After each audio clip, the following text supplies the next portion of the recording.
सारे ओम शांति, सारे ज्ञान का सार स्मृति। इस समर्थ जीवन अर्थात सुखमय श्रेष्ठ सफलता संपन्न अलौकिक जीवन का आधार क्या है? आधार है एक शब्द स्मृति। वैसे भी सारे ड्रामा का खेल है ही विस्मृति और स्मृति का, ये पूरा खेल है भूलना और याद करना, भूलना और याद करना। माया भुलाती है, बाबा याद दिलाता है, माया भुलाती है, फिर बाबा याद दिलाता है। तो इस समय स्मृति का खेल चल रहा है। बाप दादा ने आप ब्राह्मण आत्माओं को परिवर्तन किस आधार पर किया? सिर्फ स्मृति दिलाई कि आप आत्मा हो न कि शरीर। इस स्मृति ने कितना अलौकिक परिवर्तन किया, सब कुछ बदल गया ना। मानव जीवन की विशेषता है ही स्मृति, बीज है स्मृति। जिस बीज से वृत्ति कृति दृष्टि सारी स्थिति बदल जाती, इसलिए कहा जाता है जैसी स्मृति वैसी स्थिति। बाप ने फाउंडेशन स्मृति को ही परिवर्तन किया। जब फाउंडेशन श्रेष्ठ हुआ तो स्वतः ही पूरी जीवन श्रेष्ठ हो गई।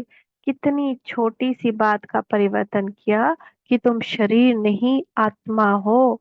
इस परिवर्तन होते ही आत्मा मास्टर सर्वशक्तिमान होने के कारण स्मृति आते ही समर्थ बन गई। अब यह समर्थ जीवन कितना प्यारा लगता है। स्वयं भी स्मृति स्वरूप बने और औरों को भी यही स्मृति दिलाए। क्या से क्या बना देते हो। इस स्मृति से संसार ही बदल लिया। यह ईश्वरीय संसार कितना प्यारा है।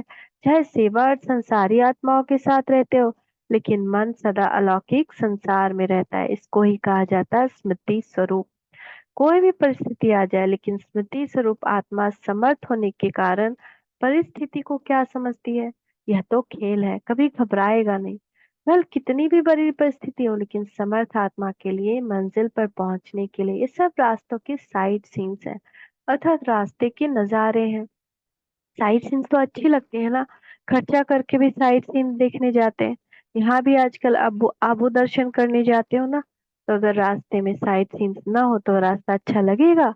बोर हो जाएंगे। तो ऐसे स्मृति स्वरूप समर्थ स्वरूप आत्मा के लिए परिस्थिति कहो, पेपर कहो, विघ्न कहो, प्रॉब्लम्स करो, सब साइड सीन्स है। स्मृति में है कि यह मंजिल के साइड सीन्स अनेक बार अनगिनत बार पार की है। Nothing new. इसका भी फाउंडेशन क्या हुआ? स्मृति। अगर स्मृति भूल जाती अर्थात फाउंडेशन हिला तो जीवन की पूरी बिल्डिंग हिलने लगती है। आप तो अचल है ना, अचल है ना। तो आज बाबा का सारा कुछ रिलेटेड पढ़ाई स्मृति के लिए, और पढ़ाई से फिर पेपर आएगा, पेपर पास होंगे जब स्मृति रहेगी, स्मृति का आधार है तो नथिंग न्यू। सारे साइड सीन्स को एंजॉय करते हुए चलते चलेंगे। Thank you Baba, thank you, शुक्रिया बाबा, शुक्रिया। ओम शांति।